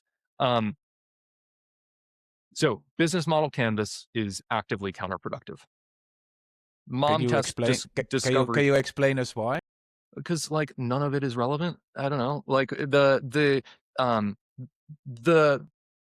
nothing there will cause somebody to buy from you. It's just like, it's like a bunch of random pieces that like, it's a perhaps useful thing later on after you've kind of found product market fit to identify what the hell you're doing.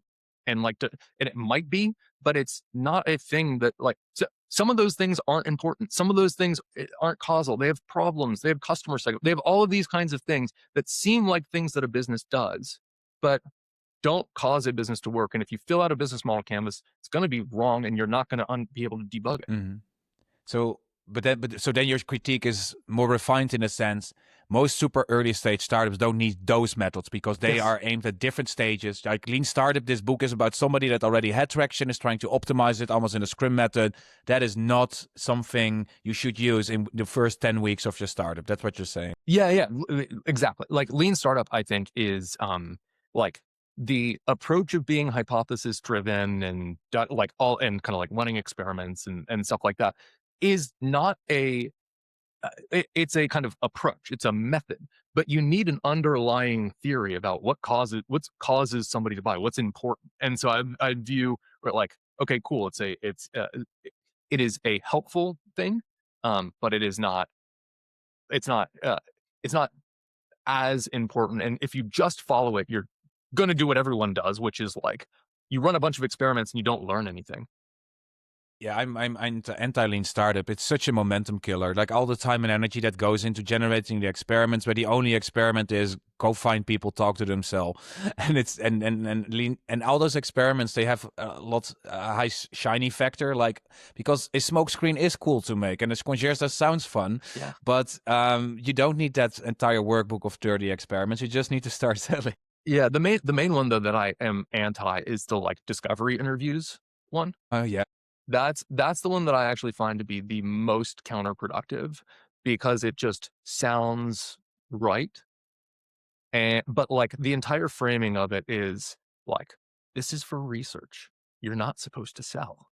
And so it's like, great, I'm going to learn a bunch of things here. And like basically what I see, I don't know what you see, but I basically see out of like every MBA program, and like a lot of the kind of not necessarily accelerators, but basically anywhere where entrepreneurship is taught, students do tens to hundreds of discovery interviews and wind up throwing out all of the information. And they've like spent months doing a bunch of research that they realize they didn't learn anything real as a result of that. And it's like just the format, the approach almost guarantees you're not going to know what you've learned from it.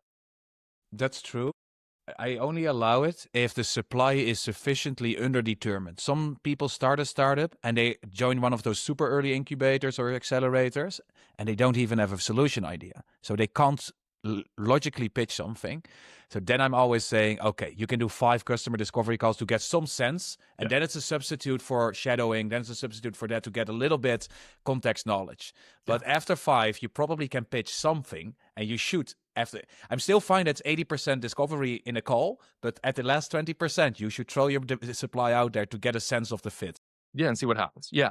And I even think like, yeah, if you were like super, super serious, if you were treating this as if your life depended on it, you wouldn't do customer discovery interviews. Like you would go and go in person. You would go do the thing. You would get your hands dirty. Knock on doors, right? Like that's the other thing is like I get a lot of people who like don't like my arguments against customer discovery who are like, we're teaching entrepreneurship. The least we can do is get them to interview a few customers. And I'm like, no, set the bar where the bar deserves to be.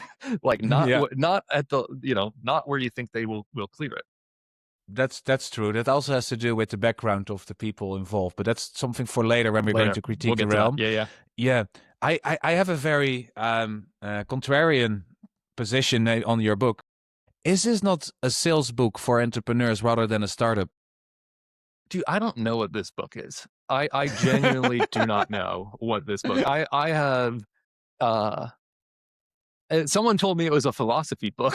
And it's like, yeah, it is. Maybe it might do better if I just said it's a sales book for 0 to 1 or for early stage. I don't know. Yeah, it is a bit of that, but the thing that it does, so the misnomer I think people apply to me is that I'm like a sales person or expert. And it's like, no, there's a thing that is upstream of sales that causes sales to work. It's the same thing that causes startups to work. Aren't you a little bit a salesperson? Because in the book you say you started a sales company and you made 1 million in revenue. So you are breathing and living sales, right? Yes and no, though. Like, I don't think, again, like I think people will. I think when people describe me, they do not say, "Oh, yeah, he's a sales guy." Like they're like, he's this kind of weird 0 to 1 kind of like, yeah, he talks about sales guy, but he's kind of product market fit, kind of that stuff. So yeah, I mean, I don't know. You tell me what the book should be called, and I'll reprint it. I don't know. I will give it a think and get back to you Cool. about that. All right. And another point of critique that I had is this is all in good favor, but Yeah. you make a very explicit hedge at the start of the book, and likely because reviewers gave you the feedback that all your examples are B2B, but it also applies on B2C. And I want to throw 3 consumer products at you Great. to test it. So given your pool framework, how do you explain the success of the pet rock? Yeah. So wait. Maybe Yeah. some of the listeners don't know what the pet rock is. Go for it. So the pet rock was, I think it was a wrapped rock that you could buy, and it doesn't do anything except for being a rock. And it was insanely popular at some point for a brief period of time, and a guy retired rich, right? That's the short rundown. Yeah. It's like kind of any fad, right? Yeah. And so like, yeah, I don't know. I feel like you could explain those kind of mimetically or something. Like there's some sort of a project on people's to-do list that results in the purchase of a pet rock. And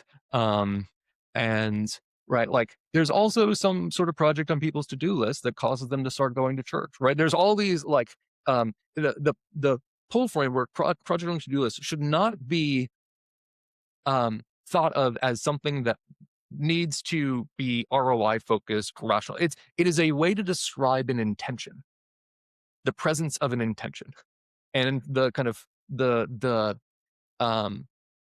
nature of that intention, the rationality of that intention, is like not for me to judge. And so it's and so yeah, I don't know what the pull would be behind that, but like you could think of like the Tesla Roadster. It was not like I want an electric car. It was like I want to show that I'm rich and eco-friendly. And accelerate really fast, maybe. Yeah. So what about the emotional projects that people have? Because a lot of the examples in the book are functional driven, like, Yes. hey, I need to get to 100 responses on a job or something like that. So pet rock is a little bit like that, but let's say fashion stuff. People buy a lot of fashion, but buying a sweater is not unavoidable, right?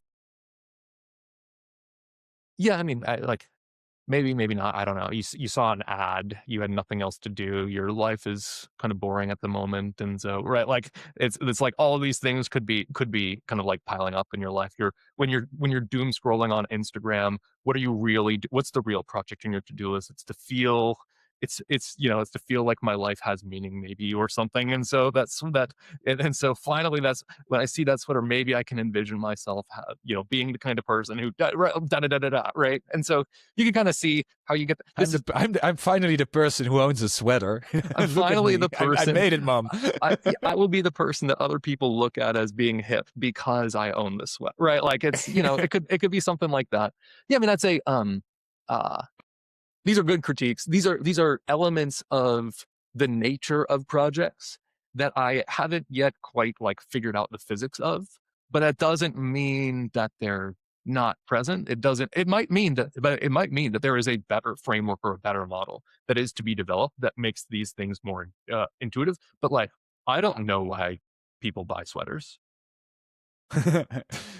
No, because you could say the same thing about fast-moving consumer goods, like toilet paper. Okay, you're running out. That's pretty unavoidable. Yeah. Dishwashing soap. Like so, those perishable goods, for some reason, are easier to explain because people don't buy fashion because they're running out of fashion, right? That's one of the issues. So this is where I felt that the theory didn't fully explain the behavior yet. And the other thing was about multi-person decision-making units. So you don't touch explicitly on it in the book. I think it's the wise decision to not make the book any more complex, but I wanted to pick your brain on it anyway. So how does pool translate to multi-person DMUs? Yeah, so these are like often like enterprise deals is like my analogy for this. And so what I tend to find, so an example here is a friend sent me a group demo that she did. and it was with like 17 people and a top retailer in the US. And she was like, I think this went super well. What did you think? Right. And it was 17 people all on a call, and it was a great call, but it was actually a lunch and learn for them. And she thought it was a sales call. And so that was brutal to hear. Think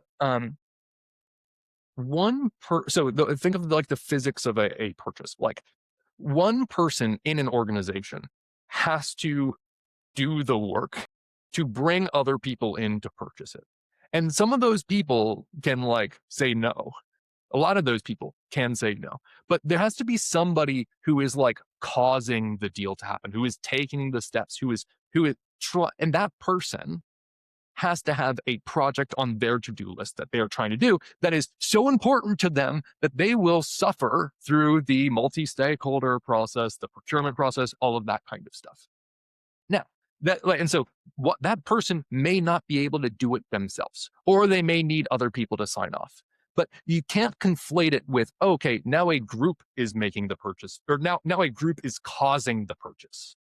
It's always people buy things, not groups, right? It's always a person, and that person, once that person's like, yeah, this is the fit, then they bring it to a group, and you are misunderstanding what's happening if you think that your job is to sell to that group. No, your job is to help your champion sell to that group. It is a different shape of thing, and it's like So anyway, I'll leave it there. Yeah, no, but that's what I learned because I was selling back to my innovation consultancy years. As I needed to sell to these corporates, so we would just find a champion, would ask, hey, what do you need to, like, who do we need to convince to make this happen? Yes. Because you want to do a pilot with us. And what do they respond well to? And who is going to be the most annoying and should we spend most time on? Yeah. And those champions, they work there for 5 to 10 years. They know exactly who is going to be a bitch near the financial signature needs to land, right? Yep. And if you find a good fit, in my experience, they like to help you. So you're in the same boat. So he gets in the passenger seat next to you rather than behind you like you're a cab driver. Yeah. No. I think of it kind of different. I have a U.S. football analogy, which will not land. So I think of it as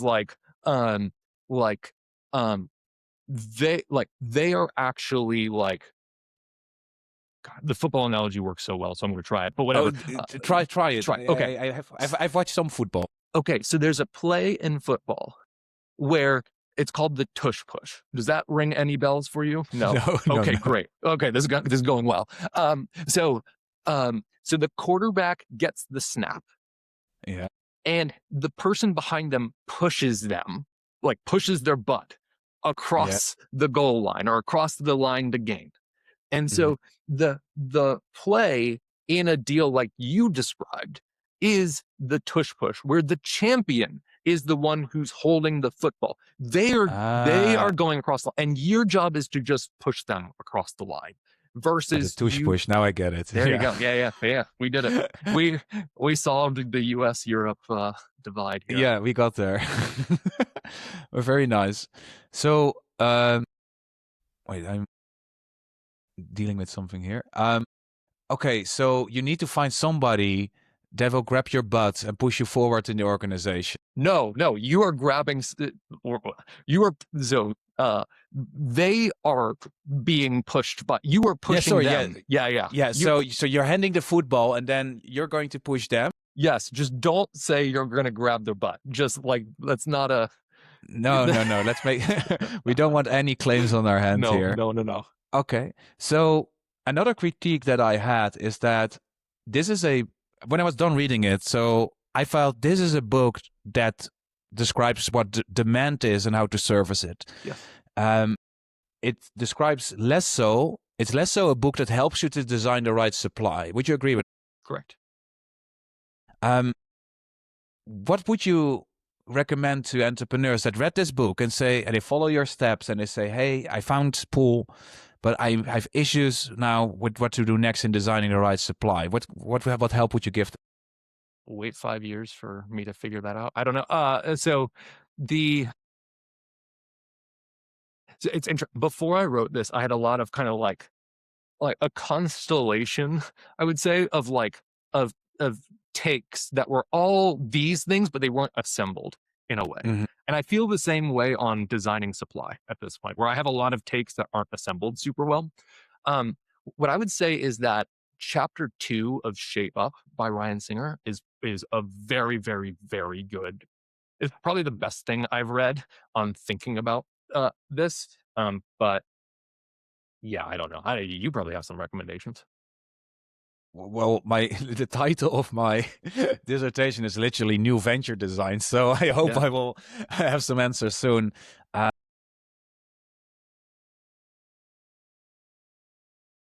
So there's a lot of overlap between the advice that entrepreneurs get and the ideas that we give to designers in training at design schools when it comes to designing supply. But my point also is that designers are not that great in finding demand. Correct. Because they're not always scrutinized for that. So traditionally, historically, the designer emerged as a separate role when we started to systematize production. And all of a sudden we said, hey, we need a building plan. Who's going to do that? Because the engineers are about the mass production. So design was frowned upon in the beginning a little bit, like, yeah, he who makes the plan is not really important. And then, but still, because he was part of a factory, the designer had somewhat clear input from the entrepreneur in the traditional sense. So he was never tasked with finding the opportunity. And therefore, I think designers, they are good at refining a found problem. You would argue that, but spotting new ones is much harder. But that's also for entrepreneurs. Yeah. Yeah, I also think there's a separate problem, which is that seems like all designers are communists. What do you mean with that? No, it's just a joke. It's just okay. It's, it's not wrong. Yeah, yeah. No, the universities that I visit and work at, they're definitely left leaning. Yeah, so there's a very social tendency there. With a lot of discourse also on the ethics of that. Yeah, so this is again a great segue into zooming out a little bit. So, and I think there's a thing to actually to mention there is there's a reason why modern architecture looks the way it does, right? If you had a sense of what really was the demand, what people really deeply wanted at all levels of it, you would not design what is currently being designed. No, not at all. So there's this, I'm not sure if you've read it, but there's the design, I'm not sure what it's called, but it's the gap between the designer and the user in architecture. So if you survey a bunch of people, do you want modern or traditional architecture or local architecture? 80% says traditional and local. Yeah. I live in Amsterdam, beautiful canals, everyone wants to live there. If you ask the architects, they also say, yeah. And most architects live there, but apparently they design modernist homes, and it has to do a lot with the way it's being taught. So there's this, I'm not sure if you know the Aesthetic City. It's a YouTube channel by Ruben Hansen.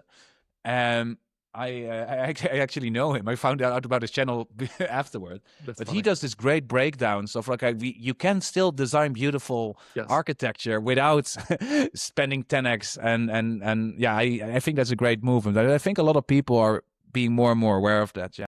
So to get a little bit away from the architecture tangent, I wanted to ask, now that you have written this book, do you know which chapters or topics people tell you oh, this resonated the most with me, or which were your home runs? Yeah. So chapter 1, the concept of demand is such a counterintuitive concept. Demand as a standalone thing, that is a thing. Once you see it, you it just breaks your brain. It rewires you. It does all these things that cause you to see your startup differently and find basically everybody else in startups insufferable. And so most people will come, the people actually had me make shirts of Cult of Demand, which is I see it now. And so that definitely is the killer one.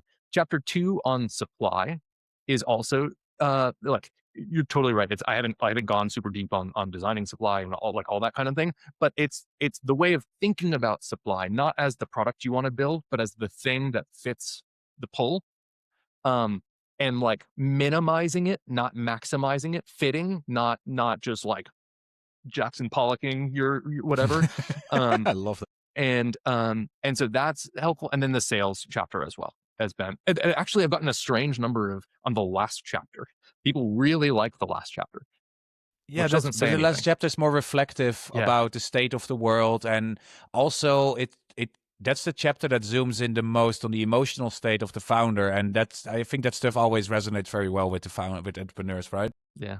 Yeah. You gotta, Yeah, throw a little of that sprinkle in. yeah, yeah. For me, it was the debugging sequences. That's I interesting. think it's chapter 5 or 6 where you show a couple of these things, like what does it look like conceptually in the development of a startup if they unstuck themselves. And I recommended that chapter to a couple of the founders I'm mentoring, like, hey, this is what it should look like if you're getting forward, and it's in iterations, so be patient, please. Yeah. That's So funny because it's I've gotten feedback from people. So it's interesting because I think it's depending on where you are in your journey, different mhm, things will stand out to you. I've gotten feedback that like that chapter was like that those things from people were like, yeah, I don't need to know that. I already understand that. But those were from early stage people who I just mhm. don't think have have hit that yet.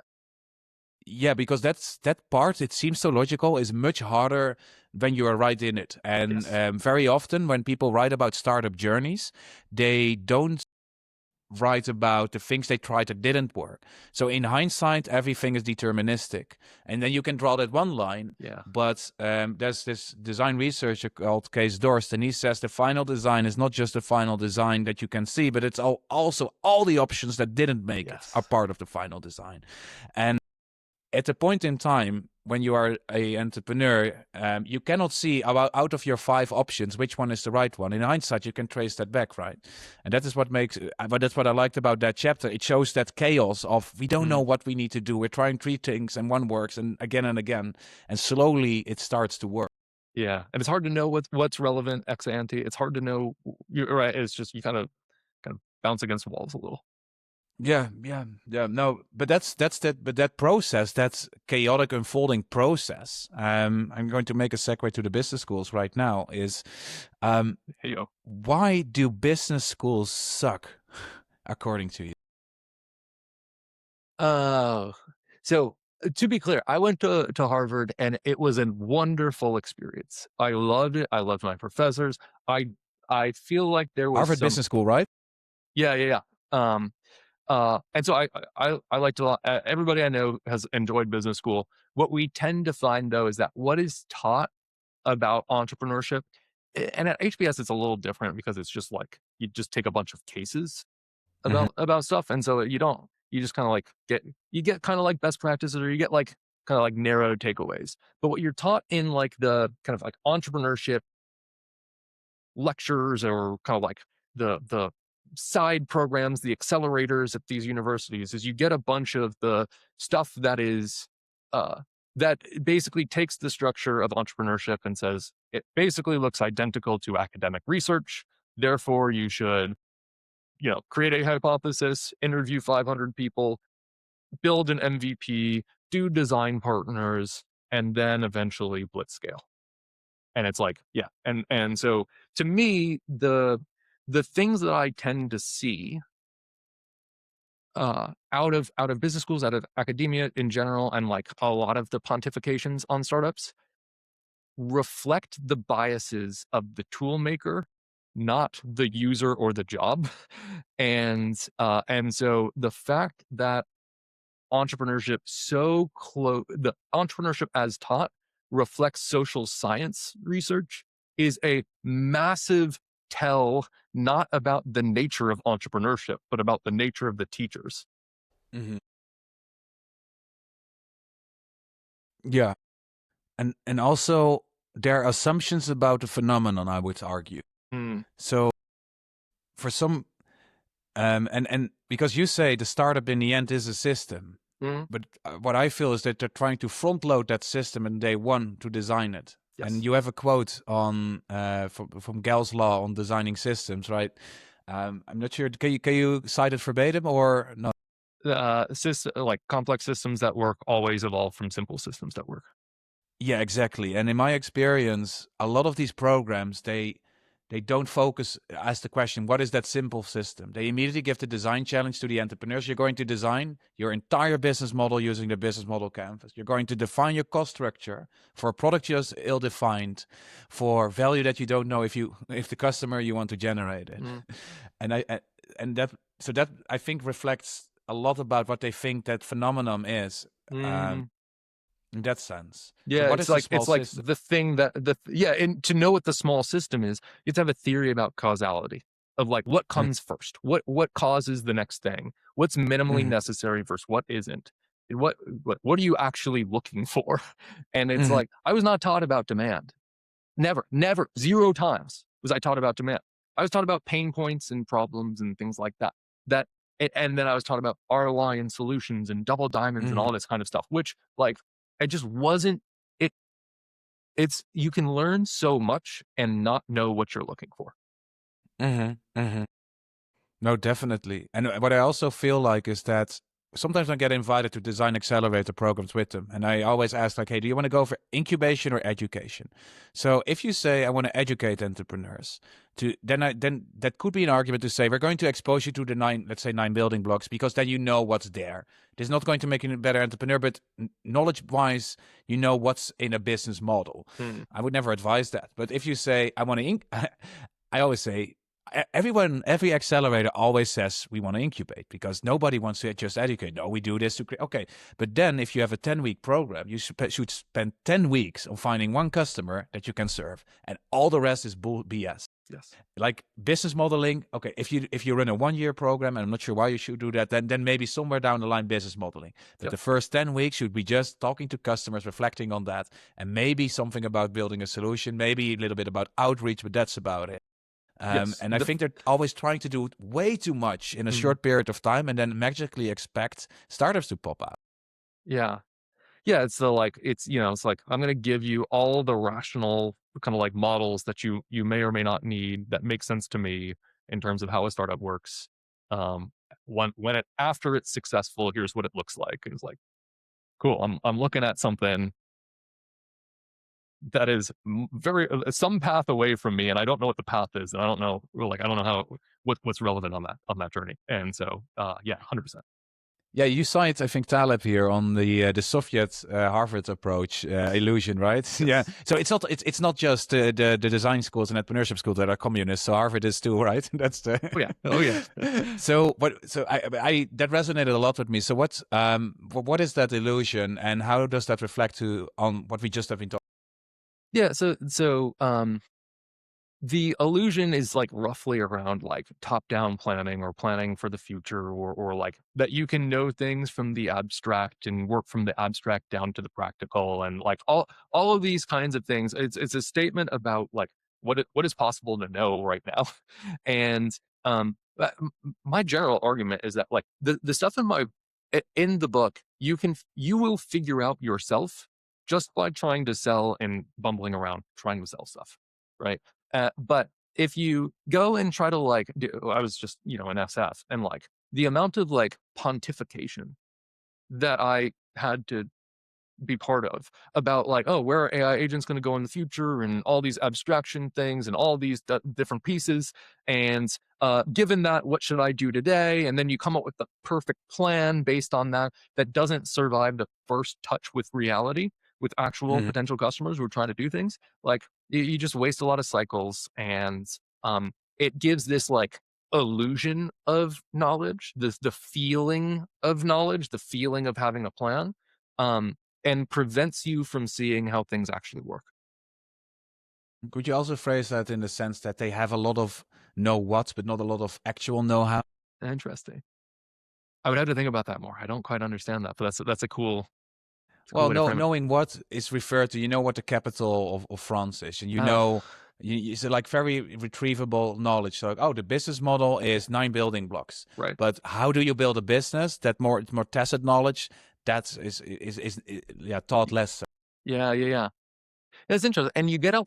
So I do think there's an importance in a couple of know what's, right? Like you need to know why people buy things, right? And then you Mm, need to know how to approach that.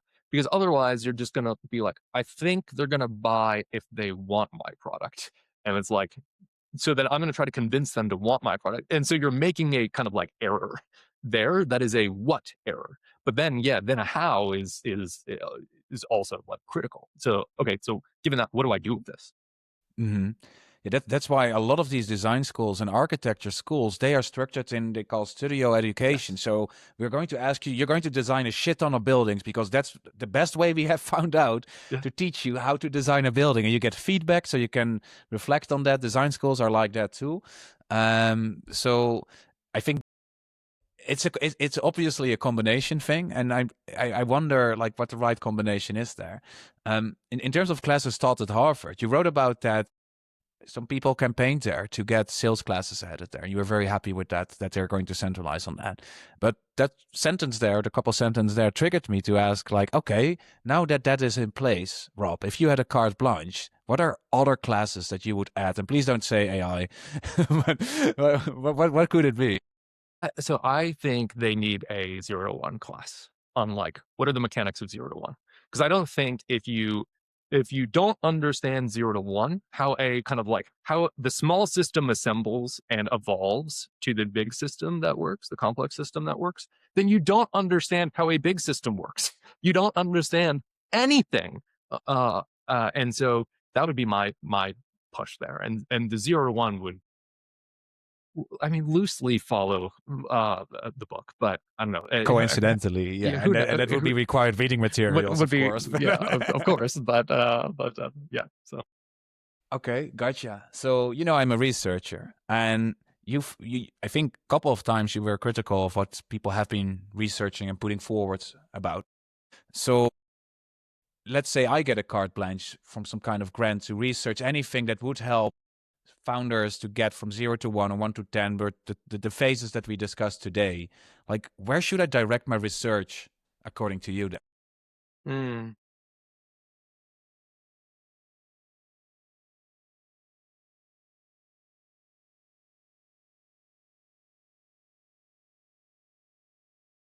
So what I tend to object to is the kind of as most of the social science that I see that comes out, I just don't feel like any of it seems to be like actually useful from what I can tell. Where it's kind of like, let me do some statistical analysis on something observable to make a claim that sounds pretty compelling that I can put in somewhere, right? Like that's my general sense of what seems to come out of a lot of social science today. And so I would say, like, if I were you, I would go like old school researcher type of like go like go live in a fast growing startup and try to figure out causality and go repeat that a bunch of times and figure out something interesting that we don't understand from that. And like the Jane Goodall, but then the specimen is Yes. not like the species is not gorillas, but it is startup founders. Yeah, it's startup founders, startup team members. It's whatever you find interesting and not well explained. Where we find that people are actually kind of like getting stuck out there in the world now, and it could be 0 to 1, could be the design of supply as like just watching how people do. Like it could be a variety of different things. But I would say like go live it because and I was thinking about this earlier, and I just feel like I couldn't have figured out this demand stuff, this pull stuff from the outside without actually just like doing it myself and then working and trying to repeat it in a bunch of different contexts. And like maybe that's not academically rigorous. Maybe that wouldn't hold up in a research grant, but I feel like it's actually generated something real. And that's the goal. Yeah, you touch a very interesting point, like from an academic perspective for the transparency and the objectivity of research. I think that's what you were hitting at, right? But especially in the social sciences, it's very much accepted that you do these kind of things, and they know that you have biases, etc. So this traditional idea of like science is objective is thrown out the window in most social sciences. It's like, no, you are a person with a background, make that background explicit, and that background might even help you to look better at the phenomena you're interested in. Because I see that a lot. I have colleagues of mine that do researching design who have zero experience as designers. And I also have colleagues who do. And you can see the difference in the things that they pick out of the research. And some are methodologically like A plus plus, right? Like very well executed. But I'm always like, yeah, but that's in some cases, not always, but in some cases, I'm like, I'm not sure if you're getting the essence of the process that you're studying. Why didn't you focus on this thing? Because that would actually maybe help us. But this is also like blowing my own horn a little bit Yeah. cocky, but Yeah, no, but it's you can look from the outside. You can do a bunch of things that from the outside, like that pass some sort of scientific muster, that pass the p-value required Mhm, on the outside, that are like that literally backwards understand, that just mhm, get everything totally wrong and backwards out of it. mhm. And so I don't know. I have no idea. I actively avoided my PhD under, and so I don't know, but my sense would be like we need more like old school researchers where like you're putting on the bond suit yourself. And then because you also read this article by this guy that says we didn't learn anything yet, that all these startup methods, they suck. You have seen that one. And that for me hints at this like a big gap between theory and practice. Like whether he's right or not, I wrote a rebuttal, but whether he's right or not, the fact that the general startup founder doesn't appreciate the academic outputs. But Yeah. your suggestion is almost to say, then get more entrepreneurs to do the research so they can generate actual meaningful stuff. Is that almost what you're saying? Yeah, or get more researchers to go do the entrepreneurial stuff so that they can produce like the kind of like I don't know, we can go back to Bacon or whatever, Francis Bacon about producing practical knowledge. That's the Mhm. whole point of this. We're trying to produce practical knowledge that is useful knowledge, right? And so if it is right, if you get cited or what, I don't even know what people care about in academia, but like if it's not practically used, then it is useless. And like things that are useless are not necessarily meaningless, so it's fine. There can be meaning in them. But the whole point, like, what's the point of it?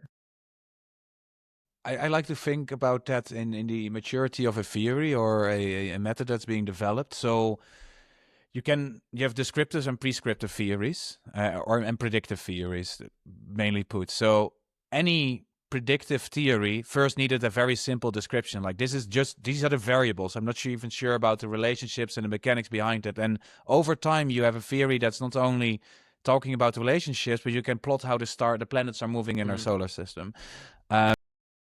So a lot of the social sciences, I feel, or at least the field design research and entrepreneurship, it is quite descriptive at this stage. Like this happened, then this happens. We have a slight suggestion on why these things are happening, but the prescriptive theories, like this is how you should act. So mm, this is not why people act this way, but this is the best way of acting. Those are very limited in output. mm, And I think one of the reasons for that is that we don't have a lot of those outputs, is that we limitly understand like what kind of knowledge needs to be codified that a founder can actually say, hey, this is helpful. I can apply this, because for me, I don't care if it's an effect size of 0.3 or 4. I have this issue. What should mm. I do next? And you tell me, and I don't care about your correlates or something like that. Right, So there's right. this gap in methodology and in output that I think scholars also need to innovate. That's interesting. Yeah, I mean, like from my vantage point, I can't see in, but all I Mm. see are like you have some of the smart, like highest IQ people Oh yeah, the generally and smart. Yeah. the super smart people, and just and the stuff that I haven't seen stuff be helpful yet. And so the disconnect there is like frustrating to me. It's like if we have really smart people who are spending a lot of time thinking about this stuff and studying this stuff, maybe I'm just missing it all. Maybe it's Mhm. somewhere that where it is No, used. there's a different explanation that I have, is that due to these methodologies that they are deploying, they often invite abstraction. So we have 500 observations. We're going to cluster them, so one Mm, layer higher, mm, moving from the concrete stuff. And then we find 4 patterns of how entrepreneurs come up with new ideas. One is anchoring in a competitor. One is I don't know, a visionary dream. Like we have 4 of that. And this is very descriptive, but you can then, that doesn't help in designing supply, right? right. uh, and but this researcher had this idea. I'm going to explain how supply gets its shape, and they identify 4 pathways to which it's happened, which kind of answers the question, but not the research outcome for the practitioner, Right. because then you need to go to those lower layers and focus on that. So already in the selection of the methodology by the scholar, you're taking an exit on the highway of, is this going to be practically relevant, yes or no? Right. Right. That's interesting. Yeah, and then like it comes out and it's like here are four different four different approaches that people have used in the past, in the most like dense and dry language I've ever read, and I'm just like, oh my god. But that's a separate problem. Yeah, okay, but then they describe it on such a high level is that just like, for example, the discussion we just had on cold outreach, like this works, this doesn't work. That is, I think, the granular level that a lot of founders would be helped with, and I think that is the granular level that a lot of the startup books, like yours, are being written about, and that's why these books, if entrepreneurs read anything at all, they are reading these books, not the literature. Also due to accessibility, but also it's too abstract. So I think that's one of the problems. Yeah. Interesting. And I wonder if there's like a narrowness problem too, where it's like, okay, you're taking this really narrow slice of things as well, at a very abstract level. Yeah, that is also food for thought. Rob, I think we almost ran out the clock, a little bit over time there, but I have running out of questions. Love it. I just want to thank you so much for spending the time with me. I had a lot of fun. We mentioned the cloud skill that can analyze your sales calls using the pool framework. I can drop the link in the description of the podcast. Do you want to plug anything? Get the book if you haven't. Buy the book, maybe. Get the book. Yeah, you can learn more at robsnyder.org. I have a newsletter too. So we both are newsletter on the Substack trains. So yeah, on the Substack trains. Oh, you got a .org. You want to be a nonprofit or? Yeah, the .com wasn't available. Amazing. Okay, I can completely recommend to get this book. Rob, it has been a pleasure. Nice talking to you. Yeah, you too. Bye-bye.